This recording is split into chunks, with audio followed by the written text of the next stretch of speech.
Hey everyone, welcome to the ANDIKA Bulletin for Friday, the 31st of January 2025. That's right, it's the last day of January. Already we're moving into the second quarter of the 21st century. Current time is 15 minutes to 2 in the afternoon Queensland time. Well, where are we today? ASX 200 is at now a record high. It's currently at 85.21. That's up 27.5 points.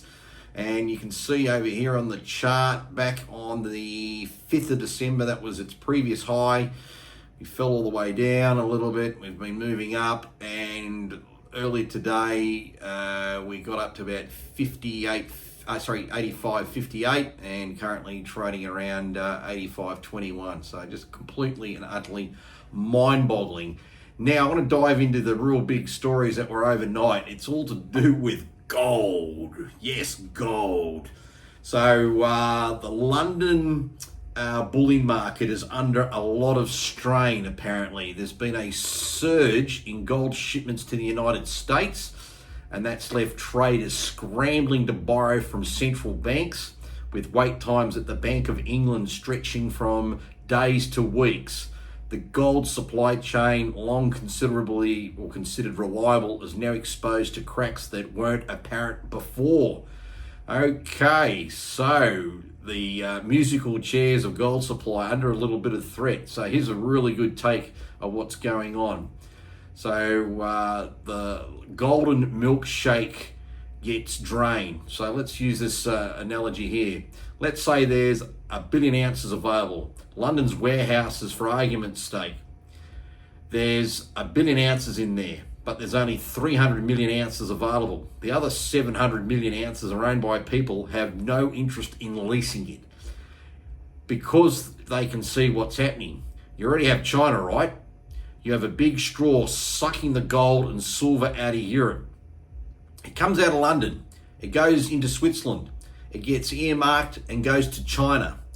Now you have a new straw coming to the US for whatever reason you want it to be. Could be tariffs, but as this person said, I believe it's just a straight up repatriation of gold for tier 1 purposes, and the tariffs are just a catalyst reason, if not a good cover for it all. We now have 2 straws draining the LBMA. The golden milkshake in London is just being drained by China and the United States. So what does that mean? Well, this is what it means right now. Gold right at the moment in US dollars is $2,851 an ounce. And here is the chart, and we'll just zoom in for the latest run here, just going back into about September. And let's zoom back out on a longer time frame, and you can see here on a yearly, let's really stretch it out. This is going back to, let's see here, 24, 23. Let's go to, there we go, beginning of, 23 still, middle of 23. And at this low point here, gold was $1,830. Today, $28.51. It's just phenomenal. That's the big run up we've seen in gold.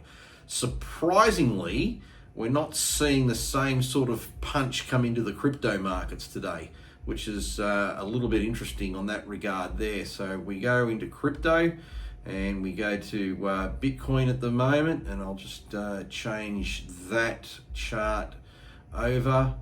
Today, right now, 104,306 US dollars, and that in Aussie is 167,396. So crypto being Bitcoin, being the digital gold, you'd think it might have, went along with it. Now, gold stocks will naturally be big beneficiaries from this. So the 2 major ones on the ASX would be Newmont. Let's have a look at their stock price.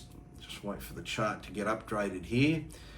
And I'll just zero back out. Now Newmont, I'll just do the chart just a bit more. There we go. Now it peaked around about the 23rd of October last year at about $87. They then had a miss on their production quarter, mainly to do with the Lihir gold mine, and you can see here just bang, bang, bang, a little bit of recovery, and then bang, bang, and they got down to a low basically of $59, let's say, a share. They're currently right now at $69.33, and if we zoom in, you can see today they've had a really nice big run up.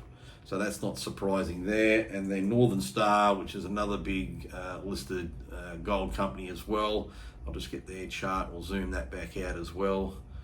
They've had a little bit more volatility as well as a gold company. They also sort of peaked around about late October, been a little bit lower down to 1560, back up to 18. They got to a low down here at around about 15, and they're currently around $17.29.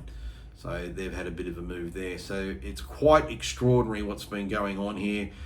One person was suggesting that the reason the gold's coming out of London, the Financial Times thesis is the physical gold has fled the UK market for two reasons. One, fears of Trump admin tariffs. I suppose that's an excuse, but he has been talking about putting a tariff on China, Canada, and Mexico on the fentanyl issue. China because they sell the fentanyl, and then because Mexico and Canada are allowing the fentanyl to get into their countries, and hence they're not doing, in Trump's mind, enough to stop it at the border, so he's going to punish them there. Anyway, that's the current story going around. And then there's secondly some transatlantic arbitrage, that there's better prices in the US than what's over in London. But apparently 400 million tons of gold apparently have left London. That's a lot of gold to move, 400 million tons. So that's pretty much it at the moment. Not much really doing elsewhere. It's again the last day of January, and on that note, we'll catch up with everybody next week. So have a nice weekend. Got a comment, please write it below. Make sure you like the video and take it easy. See ya.